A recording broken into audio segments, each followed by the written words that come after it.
پاکستان سے کسی نے پوچھا ہے، میں ایک لڑکے کو 2 سال سے پسند کرتی ہوں، تہجد میں دعاؤں میں بہت مانگتی ہوں، لیکن گناہ سے بچتی ہوں، اس سے بات بھی نہیں کرتی، نہ ہی اس سے کبھی ملی ہوں۔ سبحان اللہ۔ میں چاہتی ہوں ہماری شادی ہو جائے۔ میں نے اللہ سے دعا کی کہ عمرے پر جاؤں، اور ابھی اچانک الحمدللہ عمرے پر جا رہی ہوں۔ کیا میں کعبہ پر پہلی نظر پڑنے پر اللہ سے اس کو مانگ لوں؟ سبحان اللہ۔ اور مجھے یقین ہے کہ میرا اللہ کسی بھی طرح اس کو مجھ کو دے دے گا، معجزہ کر دے گا۔ بھائی تیرا اللہ اس کو اگر تجھے پلیٹ میں رکھ کے پکڑا دے گا تو مجھے کیا اعتراض ہے بھائی؟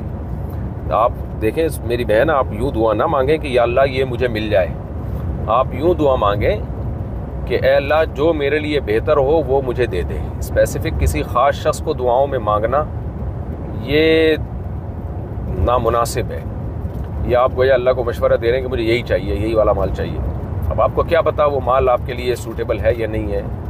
انسان جلد باز ہے، کسی کی اسمارٹنس کو دیکھ کر، اس کے ظاہری اخلاق کو دیکھ کر اور ایک دم اس کی طرف مائل ہو جاتا ہے۔ حقیقت تو اللہ ہی جانتا ہے کہ ان دلوں میں کتنا تیل ہے، یہ واقعی اندر سے اخلاق والا ہے یا نہیں ہے، اچھا ہے یا نہیں ہے۔ تو آپ اللہ سے یوں دعا مانگے، اے اللہ تیرے علم میں جو میرے لیے بہتر ہے، اے اللہ وہ مجھے دے دے۔